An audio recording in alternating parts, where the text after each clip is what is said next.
Hello, hello, hello to our listeners out there. We hope that you are tuned in with us. We are looking forward to putting out some information tonight. I want to warn you, you may want to grab your Kleenex or you may want to grab a hammer.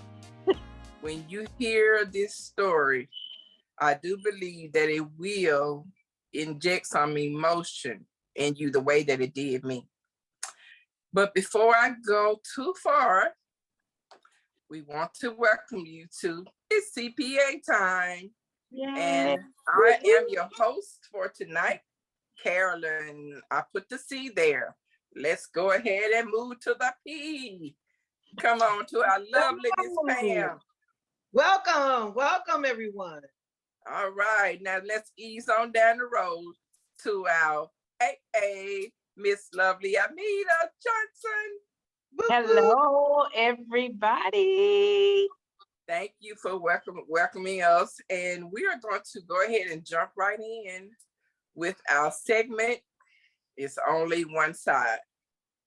Like I said, I'm going to warn you, grab your Kleenex. If not, grab your hammer, because this one is very touchy and it was very, very hard for me to come on and, to give it to you all, but let's see how you feel about it. The topic is help. I love my girlfriend, but hate her kid. Oh. I love my girlfriend, but I hate her kid. So, and Almedia, I can see the look on your face too, Pam, like, oh, baby, I don't know about the Kleenex. I think I'm going to grab the other one. So. Okay, so I go ahead and start reading it, and you all tell me what you think. It said, I've loved this girl for over 6 years, and the kid has been around since before I started dating her. He's low functioning spectrum, autistic, and mentally challenged. He's 7 years old, and he can't even form a 2 to 3 word sentence. He freaks out for no reason. He pees himself for no reason. He breaks things. He scratches people, yells, cries, bites, hurts himself by biting, can't walk right, has horrible motor functioning, and more. I used to love this kid when he was a baby because I thought it was normal until his 2nd birthday. And he couldn't say a single word. And he started having fits. Ever since that year, he has just been a burden to me. I can't stand the kid. He ruins everything. He makes me mad, and in turn, he ruins my girlfriend's day. I know a lot of autistic parents are going to bash, but I know secretly you all hate your autistic kids. You know for a fact that your life would be simpler without those malfunctioning humans. They try so hard to hold back from saying what they feel, saying it's normal, and that they'll get used to it. But no, you don't. You never get used to living and caring for an autistic human. They have no control over emotions or actions. My girlfriend thinks he's smart because he can do things a 1-year-old normal kid can do. In reality, he's dumb as a box of rocks.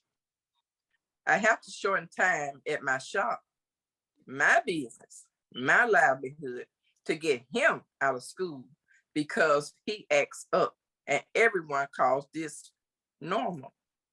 I know it seems like I'm a piece of crap for saying this, because somehow she loves the kid more than anything, and I have 0 likes for the kid, let alone an ounce of love. I just need to know what someone else would do in this situation. I could just leave my girl, but she being the love of my life would be a hardship on me alone. It's like I'm stuck between a rock and a hard place. I am in a nightmare with this kid in my life. And I feel like it would be a nightmare without my girlfriend in my life. No one deserves this. And I can't have my feelings forever. I don't even know where to begin in helping my situation. So, Almedia, you and Pam both look like you ready to dive on out there. So I'll start with Almedia. Almedia, come on and just shoot it out there. Thank you for choosing me first. What is his question? Read the last sentence again. What is his question? He said he just said he don't know where to begin in helping this situation. He wants to stay with the girlfriend, but he hates the kids. So he want to know, who can help his situation. Give him some advice. Okay. I'm going to take, did you say get your hammer? Yeah. And okay. I'm with my hammer. Okay. Okay. I agree. You've been with this lady since the child was 1 year old. Mhm. And at that point that she learned that he was autistic, you decided to continue the relationship. I have girlfriends whose children are on the autism spectrum. I have a stepson who is on that same spectrum. And when I started dating my husband, I learned how to interact with my son, with my soon-to-be son, when we got engaged. I would never say that I hate him. Oh my gosh, that is such harsh words. You getting a hammer. You getting a hammer. Right. So I don't understand. It's a child. So first off, the guy who wrote the letter, if you want to stay with this lady for the long term, you have got to get some education about how to love an autistic person. Right. Mm-hmm. The things that they are experiencing, the stuff that they're going through, they can't control it. They cannot control it. And for you to be so negative and so derogatory, you need to get your life, because that's a child. That's a child. Amen. Oh. And it makes my heart sad that he would even write this way about an issue, about a human being. He's talking about this child like he's less than human. We all got some stuff going on. We all got some stuff going on. That's right. I'm kind of it's a lot. It's a lot. So I pass it to Pam. Thank you, Almedia. I know that was hard for you. Thank you. Mm. Well, Almedia, I wished you could have spoken a little longer to allow me time to get my feelings under control. But since it's my turn, I'm just going to let it out. He needs to leave. He needs to get out of the relationship. He keeps talking about the effect on him and how a special needs child is affecting his life, his livelihood, having to leave to pick the child up from school, how his life would be impacted, if he broke up from his girlfriend. To me, that's just narcissistic. When you love a woman, you love everything about her. And that includes her special needs child. And if you love her, you will love her child. You will, as Almeida said, you will educate yourself on how to care for that child, how to help the child grow and develop, because children are not throwaways. They grow just like any other child, just at a slower pace.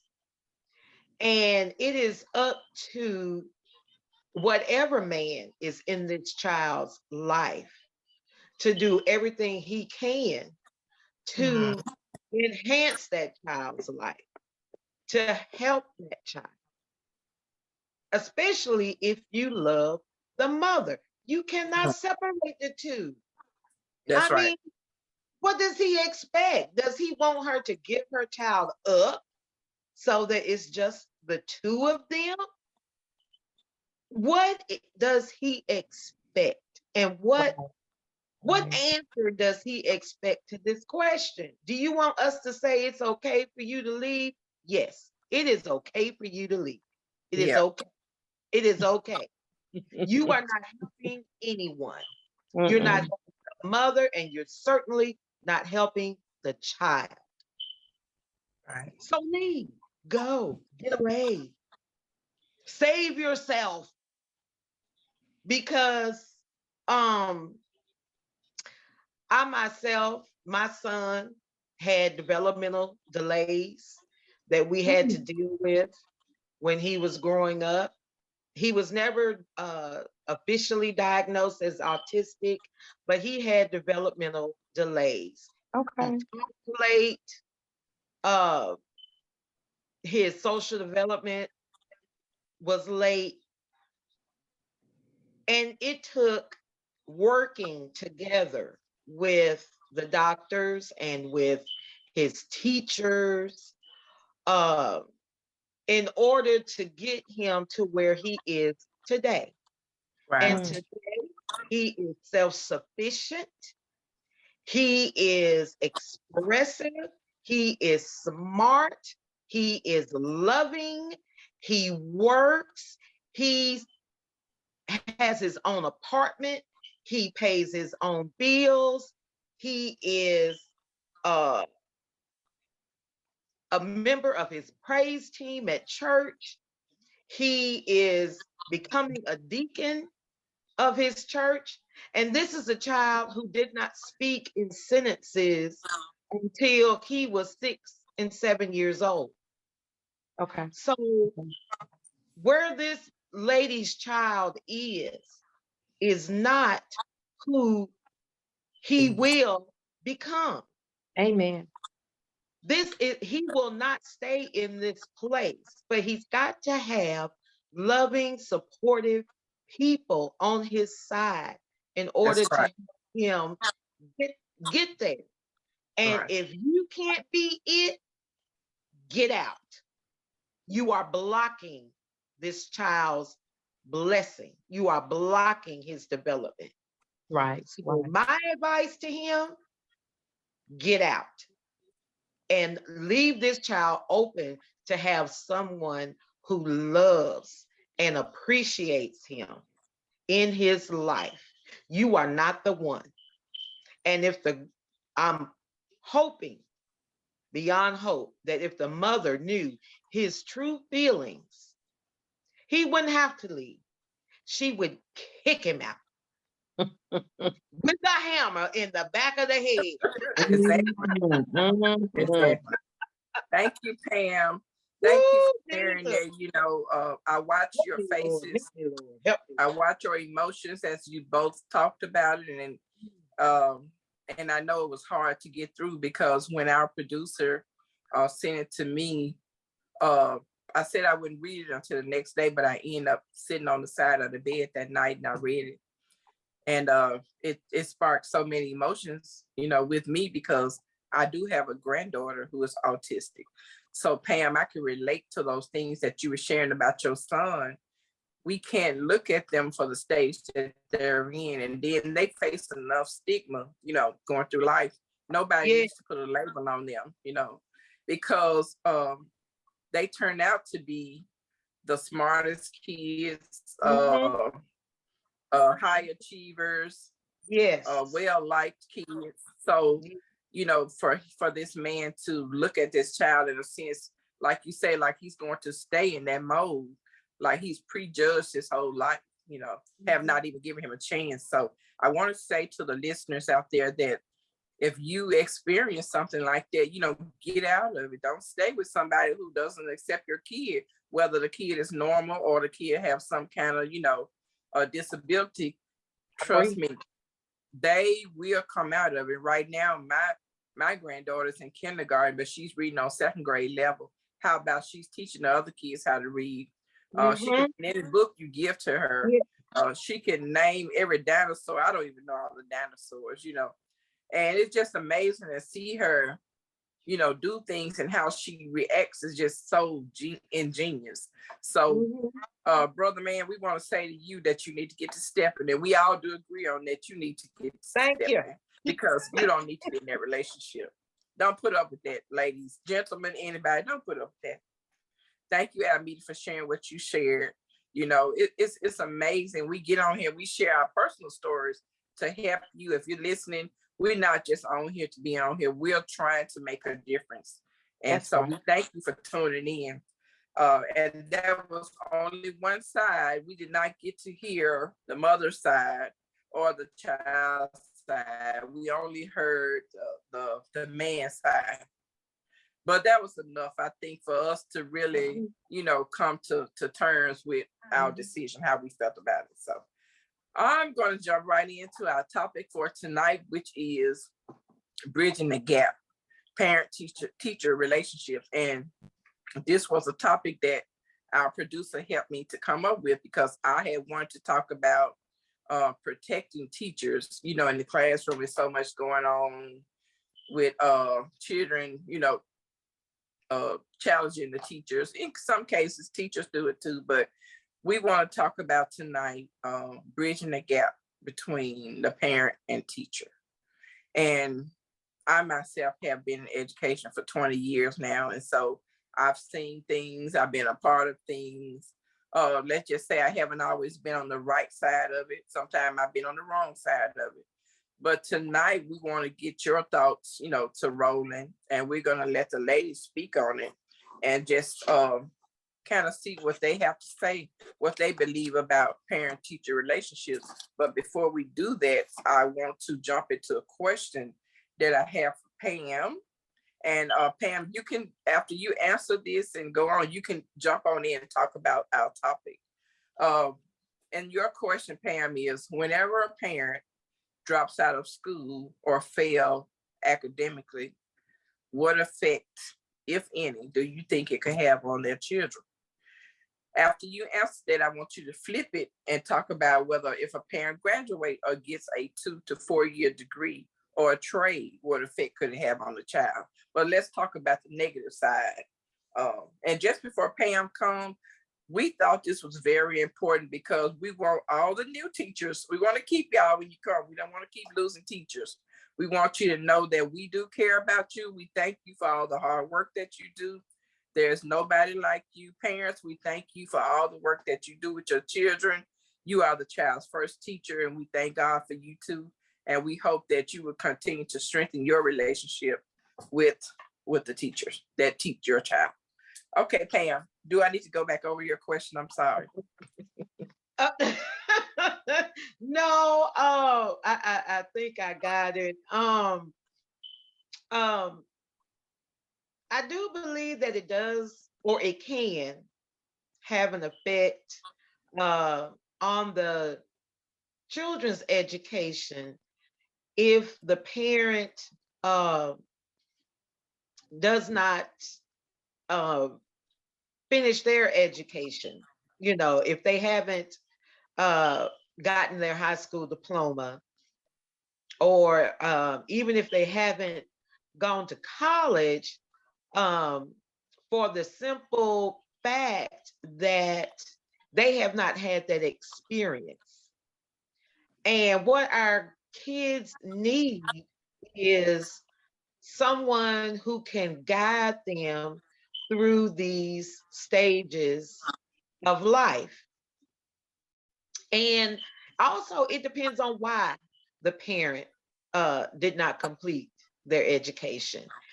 Maybe they had to drop out because their parents passed or were too ill and they needed to work and take care of their siblings. Maybe they became pregnant in high school. And I know back in my day, if you were pregnant in high school, they made you drop out. You could not continue to go to school being pregnant. So I think part of that does affect the education of the children, but at the same time, that cannot be a hindrance. For the things that you are unable to provide, there are people who can step in the gap. The teachers can step in the gap. The counselors. We all have family members, relatives who have gone on in the education process, and they can be a guide. They, I don't think parents should let that be an excuse that because they're not educated, that they're not able to help their children. There's tutoring available. There are so many different avenues, especially now. Nowadays, there's so many resources that you have access to. And even for those who have gone through, if you've graduated from high school, if you've graduated from college, yes, you can relay your experience with your child, but you can also at the same time tap these same resources. And it all starts in the beginning.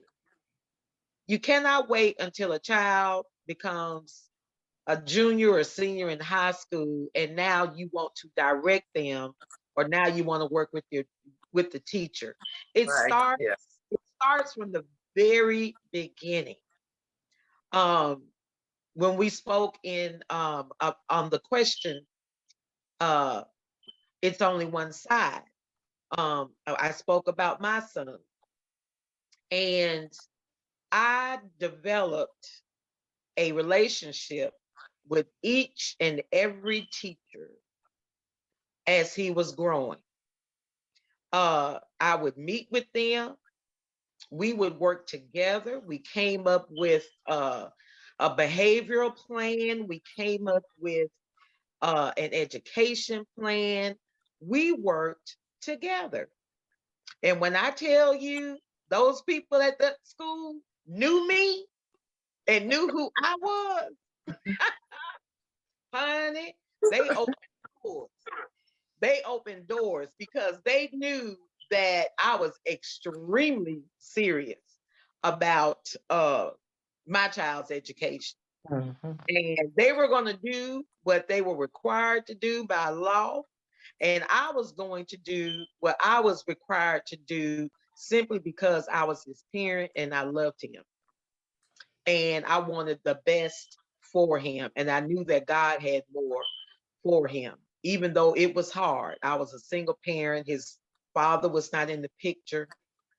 But my mother, my siblings, everybody stepped in and helped. Everybody stepped in, and they all, and I congratulate them. they all had a part on who he is today. Wow. So I know I hear horror stories about teachers that have been attacked by students, who have been attacked by parents. I've heard stories of parents who, even though they know their child, they will uphold their child even in their wrongdoing. Now you know your child. Right. If the teacher said that your child pushed a student,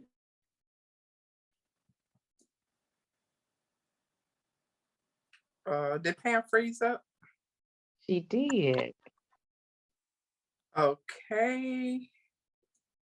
If she, okay, well, Almedia, what? She coming back. She coming back. Okay. oh, it's okay. They can you can work with that teacher to make sure those types of behaviors don't happen again. But if you label the teacher as an enemy, especially in front of your child, that is how the child will treat the teacher. And that does not do the child any good at all. Right. Thank you, Pam. I Look, feel like I was talking to a counselor. Thank you.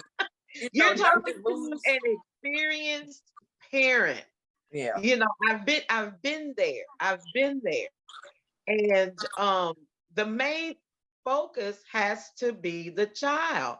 It can't be your feelings. It can't even be the feelings of the teacher. You guys have to work together for the benefit of the child. That's my Exactly. point. And you touched on just about everything that I had up under your question, like low self-esteem versus confidence.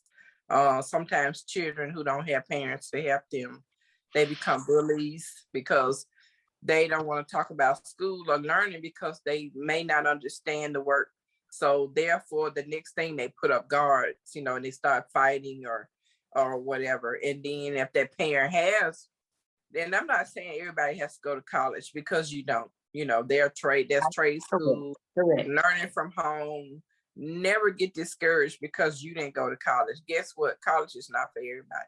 It's Right. not. It's not. And you have smart kids, no matter if you went to college or not, never be discouraged by that. But sometimes children do feel academically challenged. They get in their feelings about, they don't want to talk about what their parents did. We want to encourage you before Almedia come on. Don't worry about it. You are as important as someone who has gone to college. Yes. So Pam just shared a real life story, and that makes the difference to me when you're dealing with a situation, somebody who's gone through something or know somebody who's gone through something. So thank you so much, Pam, I know this tonight is kind of a hard night for us to get through all this, but thank you for being so friendly about it. Almedia, Miss Brainiac. Oh, Almeida's ready to speak. I okay. see her head. She's going to Rocky. I've kind of learned some of her cues, boy, when she got something to say, boy. She's getting ready to come off the bat. So, Almedia, you can take it any way you want to, but I do have a question for you. Okay. List some of the benefits of a strong parent-teacher relationship and give a cause and effect approach. So if you say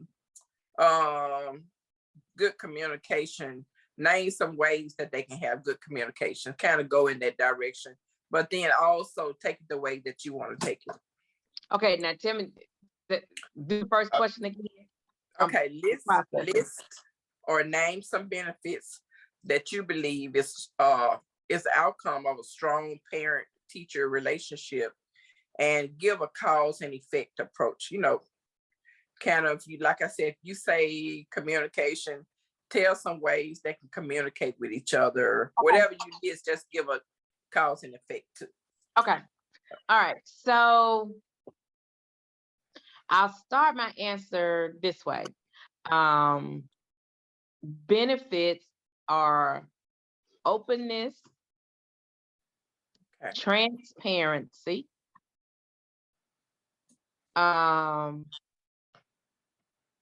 understanding and the opportunity to learn. Okay, so I'll start first with openness. When the parent and the teacher have the same goal of my child learning. So if it's first grade, at the end of first grade, know their ABCs, know their colors, know their shapes, know their numbers, know how to do sentences, know how to add and subtract, know how to recognize certain things, know how to socially interact. And so that's just an example. So when the teacher is focused on that and the parent knows that that's the goal, we're going to work together on this. So if my child's name is Tommy, so Tommy did okay with his ABCs, but he's really struggling when we do the sounds. So the teacher says, do y'all have some flashcards at home? And the parent is like, well, no, I hadn't thought about that. The teacher may say, I have some extra ones that I can let you use. Okay. So the parent is open to receiving that. On the flip side of it is Tommy is doing good with his ABCs, but he's struggling with when we get to the sounds.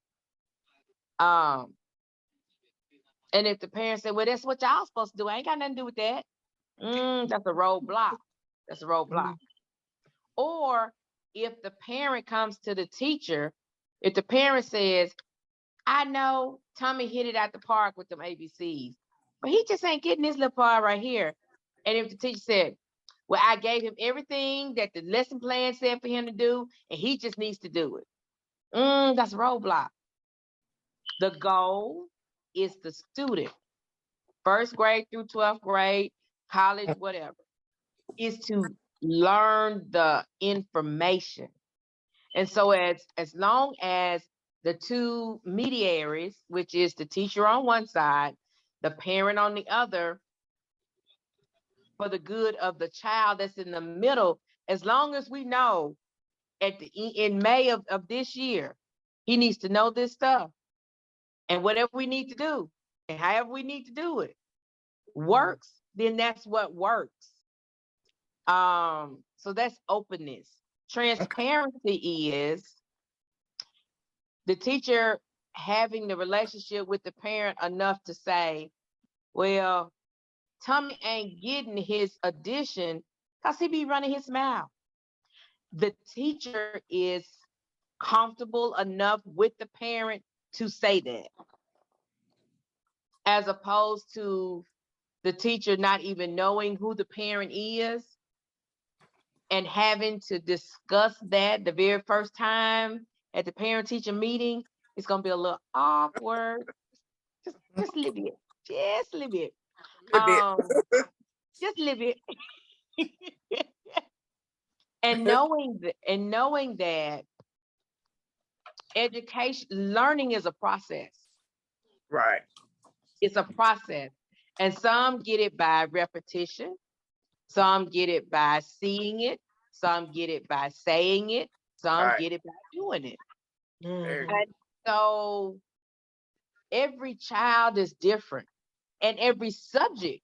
So for reading, he may not need to read out loud, but for math, he may need to use his fingers to count. Whereas the other kids in the room don't need to use their fingers. So the teacher picks up on those clues and she sets the classroom up or designs the lesson in such a way that everybody feel comfortable using their method to get to the answer. You know what I'm saying? Yeah. Instead of, well, this the way I'm gonna teach it, and if they don't get it, so be it. No, he needs to know that. He needs to know that, and And the parent needs to be comfortable enough to say, he just don't get it that way Right. to that teacher. So when you have a relationship where I know there's going to be learning, I know there's going to be discipline, I'm okay with the discipline, I'm okay with the learning style, then I think it opens the opportunity up for learning to occur. And know that in learning, you're gonna make some mistakes, you're gonna fall, you're gonna because you're being introduced to new concepts. New concepts. Right. So if you know adding and subtracting and then you get to multiplication, go like, man, it's too hard. But if you just say, oh, it's just high level adding and subtracting. Present it in such a way that they have a reference point from which to go. You don't get somebody in the first grade on day number 1 and tell them to write you a thesis. Huh? No. First, we're going to do the alphabet, then we're going to do words, then we're going to do sentences, then we're going to do paragraphs, and then we're going to do a paper. Now, that's from first grade, to 5th grade, first grade to 8th grade. You know, it doesn't happen on day 1. Right. And so the child has to feel comfortable enough to be vulnerable. That's the word, to be vulnerable in the learning process. That they can ask questions, or they can feel comfortable enough to say, I ain't got it. I know you just did it, but I ain't get that. Right. And the teacher not scold them, and the teacher not embarrass them. So it has to be a relationship built of trust, openness, and transparency, so that the learning can happen. Wow. Now that was a good roadmap. For any teacher, that was really good, because a lot of times teachers do. Oh God. You get some. Don't worry. No worries. And I got it on Do Not Disturb, so I don't know what happened. But Okay. a lot of times, you have teachers coming straight out of college, and like Almedia was saying, don't have them writing a thesis the first time they get in the classroom. It's a progress. She developed the whole thing for teachers. So teachers, if you are listening, this is not to try to tell you what to do, because we know, as I know, no college or university can prepare you for what goes on in the classroom. There are a lot of times you got to use your own wits and your experience, and and you got to try to figure out, like Almedia was saying, what's the best thing to do if a child wants to use his fingers to count. I had a teacher say, we don't use our fingers in here. Well, that's how I got to do it. That's how I learned, to do math. I mean, to count, I had to use my fingers. So you have that, those different types of learning styles. You have audio, visual learners. You have the kinesthetic learners. You have those who have to feel things and touch things to get it. If you lecture me, I don't get anything. I'm a hands-on person. Now you got to let me do it. Let me get in there and figure it out. Help me to figure it out. Don't just throw it at me and just stand over me and just talk, because I'll be writing zeros on my paper, drawing trees and flowers.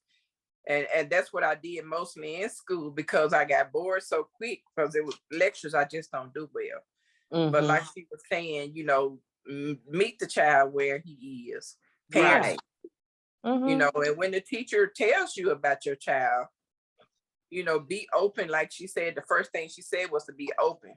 And if you come with a prefixed mindset that, hey, she can't tell me nothing about my child because this is my child. I know Johnny, baby. Was it you, Pam? Somebody said, you don't know everything your child do now when they not in your sight. So if anybody would like to add anything, I do want to go ahead. From that same example, my child's name is Tommy. And if I know we at the house having dinner and Tommy can't sit still, And when it's time for him to do his homework, he here, there, and everywhere. And when there's parent-teacher conference, that said, I can't get up in arms about that. I know that's true because that's what he does at the house. Right. So Right. I can't say like, I don't believe that. He ain't doing Right. that. Baby, he do that at the house. Mhm. Okay. Mhm. So Mhm. teacher, tell me a way that you use that can help him stay focused. Cause I know he do it at the house. He do it with me. So don't come here crazy. Mhm. And Mhm. that causes problems when you're not open. I like the way that you kind of brought that in. You got to be open on both sides. The teacher has to be open. The parent has to be open. You know, and then sometimes when kids get, when children get around other children, they don't. Sometimes they don't respond as well as they do at home. Sometimes when they get home, they don't respond as well as they do at school. So it's kind of a vice versa thing. But I do want to throw this in there, and Pam, if you have something else to say or add, you can come in. But I want to say this. I looked this up and I found a scholarly article on this. And it said the researchers asked the parent and the teachers what are the 6 most important things to them. And y'all really hit it. Communication, commitment. When you step in the classroom, you take an oath just like doctors do. You take an oath to, you don't know what you're going to get if the child comes with a snotty nose or you think his hair ain't as pretty as you are as you think it should be. That child needs a hug too. Be quiet. Don't have a favorite, teachers. Don't get a little, you know, over in the corner. This your baby. You want to put her right by your desk. Let's not show favoritism.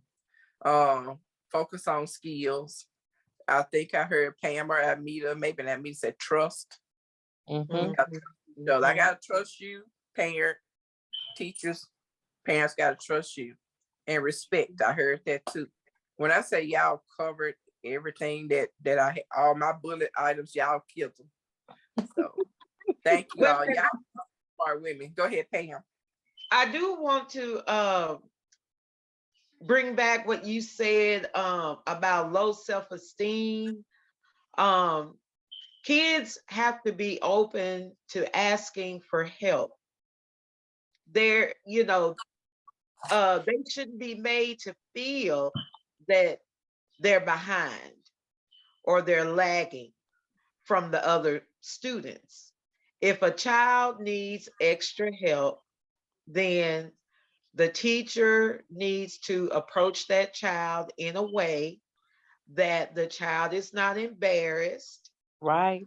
uh, to let the child know that it's okay to ask for help. I'm here to help you. And the parent at home, even if you don't understand the homework, I remember when they were teaching this new math Oh wait. and you had to do it that way. Otherwise, if you couldn't show the work, you would not get credit. Well, I didn't understand the new math. Common Core. Oh, is I that what it's didn't called? understand Okay, I didn't understand the new it. math either. I didn't understand it. I was of no help. I know 13 plus 14 equals 27. Yeah, With yeah. those common core steps that they teach, that they taught at the time and wanted you to put on paper, I couldn't show you that. I don't know that. I just know what I know. And so and Right. so and so uh so I went to the teacher and said, look, I cannot help him with this part. I need you to either teach it to me, um, have Simplify. a parent sit with him and teach him those different steps. Because I don't know. Whatever it is that we Right. Like, need to do. Because my son wants to learn this and I want him to learn it. Mm-hmm. and so he can do the work that's required. So I say that to say this, that um, a child may not feel comfortable coming to the parents saying, I need some help. But if you are there sitting with them uh, as they do their homework, or just keeping an eye, on them, and because you can see if they get stuck, you know, and ask the question and let them know, even if you don't know it. Well, I'm sorry, I can't help you on this part, but I tell you what, I'm going to get with your teacher on tomorrow, and we're going to figure out a way that you can learn this. Right. You know, you have to have the child develop the child in such a way that they know everybody's not perfect. We all don't learn the same way. It's okay to ask for help. And if you do ask for help, help will be provided. They Yeah. have to know Thank that. you. Thank you, Pam. Thank you so much for that. Thank you both. Thank you both for those in-depth. Oh my God, it's just so much in what you all said. I do want to cherish this night because education is near and dear to my heart, and I heard a lot of things for you all not to be straight educators. You all, could really go in the classroom and run the classroom. So we are running out of time, and we're always sad when we have to go. But to the teachers, parent, communities, even religious leaders, we all got to work together to make sure that we educate our children. It's no one person responsibility. It's just not the responsibility of the parent or the teacher. It's everybody's responsibility, because it takes a village to do what it takes a whole village to raise a child. It does. And so we want to encourage you parents, continue to build those relationships with your child's teachers, especially you new teachers who are not ready for these pandemic kids, because they are ready to learn. They bursting and rolling with energy. You can do it. You got this. Continue to work together to form that union that child can trust while he's at home and also away from home. So thank you so much for joining us. I want the ladies to give you all a big kiss out there in education land, to let them know that you love them. We appreciate you on the front line. Thank you so much. We're going to say good night. Bye-bye. Good night. Good night. Mwah, mwah, mwah, mwah, mwah.